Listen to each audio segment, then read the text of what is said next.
Have you ever thought that your work was for everyone, and so then it actually ended up being for no one? Or have you ever felt like your marketing just isn't landing right? Well, in this video, we're going to break down exactly how to create your own client avatar. And this will be the ideal person who will be a mega fan and will actually want to purchase your work and your products and want to follow your content.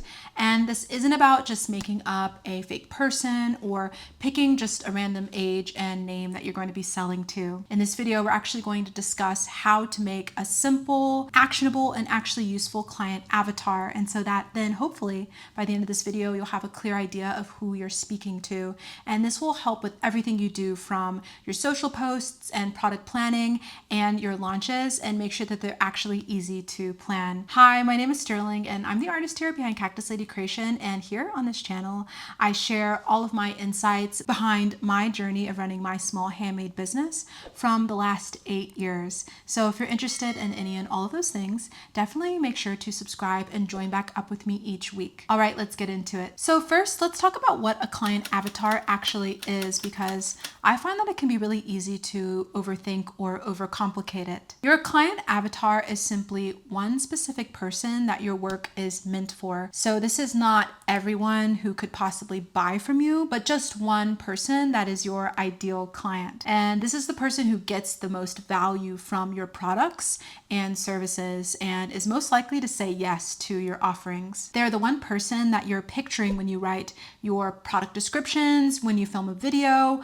or when you sit down to post on Instagram or send an email. Because when your audience feels like you're speaking directly to them, they'll actually connect with you, and over time, this is how you build a loyal client base and community around your work. So your client avatar helps you to know exactly who you're talking to and creating pieces or services for. The easiest way to create your client avatar is to stop guessing and just start with what you actually already know. And you're probably already sitting there with a lot of clues right in front of you about your client avatar. You can start looking at the people who already interact with your work and ask yourself, who has bought from me before?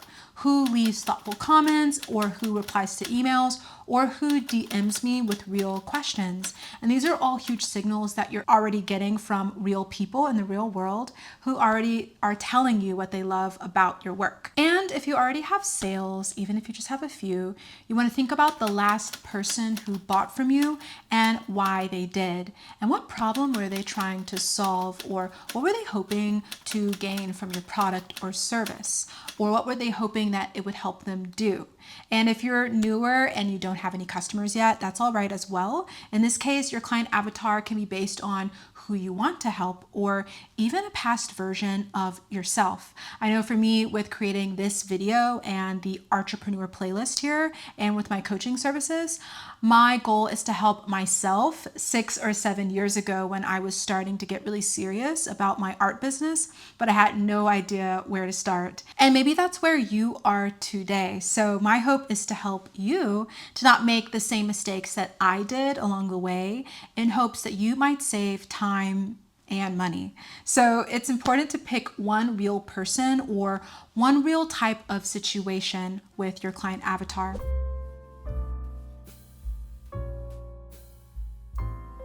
When you're thinking about your client avatar, it's really important to go beyond just demographics as well. So for example, my ideal client is 30 to 45 years old and a woman who likes handmade things. This is a great start, but it actually falls a bit flat because demographics don't actually tell you why someone is buying your pieces. Two people can be the same age, they can live in the same city, and have completely different reasons for clicking buy on one of your products. So what matters here is trying to figure out what is going on in their head. So instead of focusing on age, gender, or location, it's good to focus on your client and think about answering these questions. What are they struggling with right now, and what are they frustrated by? Or what do they want to feel like after they buy your work or after they work with you? So for example, when someone buys one of my crochet patterns, they're buying a pattern that they will be able to make confidently without feeling completely overwhelmed, and something that has a boho and alternative style. And by the end of working through that pattern,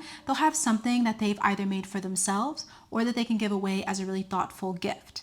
So once you understand the emotional layer of your clients, then your messaging starts to sound different, and you can also stop just describing what that product is, but you can actually start talking about how that product will be able to help solve your ideal client's problems.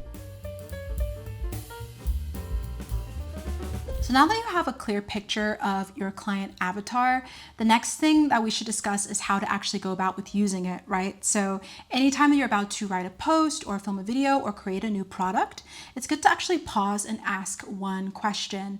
Would this make sense to that one person that I'm creating for? So for example, instead of just writing a product description that just lists all the features of that product, you can actually frame it around the client avatar's problems. So instead of saying, this is a beginner-friendly crochet pattern, you might say, this pattern is for crocheters who want to make something modern without getting overwhelmed by complicated stitches. The same thing also applies to your content, your video titles, your captions, and emails. They should all feel like you're answering a question that your ideal client is already asking. And a really practical tip is to actually write down a short description of your client avatar. And this can just be a few sentences, and just keep it in a visible place when you're sitting down and writing everything, so that way you can write everything with that specific person in mind, and you can give them a name even, so that it's easier for you to keep them in your mind. So here's an example of a client avatar that I use. So the person that I'm creating videos for is basically me about 5 or 6 years ago, when I was completely overwhelmed with my art business. And this person that I'm talking to is a creative or handmade business owner who already knows how to make things, but feels stuck when it comes to selling them. They're skilled also, but they are unsure about how to go about with the pieces that they are creating in a way that connects with the right people. They also feel overwhelmed by marketing, or often second guess what to post or what to make next. So they're seeking clarity, and they want to know who they're creating for and what to focus on, and how to go about with their work without being too salesy or generic. They also want their work to feel intentional and appreciated by the right audience. And the core problem that they have is that they don't have a clear ideal client. So their marketing might feel scattered or all over the place and exhausting. So once I started creating a series of content around that client avatar, I've had a lot of success with this channel and with that content. And my goal has basically been to help fellow artists who were in that same spot that I was in 5 or 6 years ago. So I know this person intimately because I was this person. I was completely lost about where to start and how to go about with my business. But over the past 8 years, I've gained a lot of knowledge and skills from very technical stuff, like how to set up a website and how to go about with filming and editing social media content that connects. And then for my art and products, I have another client avatar. So you can have multiple client avatars even for different services or products or content that you might offer or create. And this way you can actually not be totally confused about what you're doing, but have a clear direction for your business. Also, as you go along, you will definitely be refining your client avatar and making it clearer as you evolve on your journey.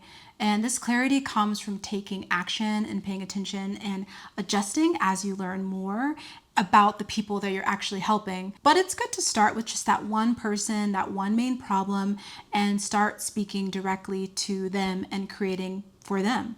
So if this video has helped you, I would love to know, and you can leave a comment below with one sentence at least describing who your client avatar or main problem that you're trying to help solve is.